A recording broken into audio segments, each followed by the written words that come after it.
Bro, this politician's legit. You know, his speech gave me the chills. No cap? Dude, I swear, that guy is getting my vote. You know, that's exactly what I think too. Like, that's every politician we need at this point. You know, like, everything he said, no lies detected. And he's saying it as it is. No cap. Come on, no cap. Naku, no cap tong mga to. Sure ba sila na totoo yung sinasabi ng mga kandidato? Nag-research ba tong mga to? O nag-fact check man lang? Baka naman nadala sila ng mga ganda o machismo ng mga kandidato. Giving your vote to someone who coats his lies with machismo and charisma is such a waste.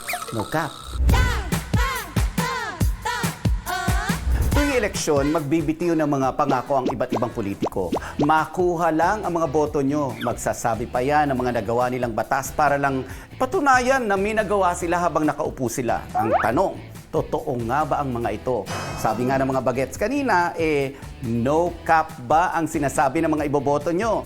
Ngayong eleksyon, dapat no cap din tayo sa pagboto. Piliin natin ang mga tapat at hindi lang mga pambobola ang ginagawa. No cap dapat sa serbisyo, hindi lang sa salita, kundi pati na rin sa paglilingkod sa bayan.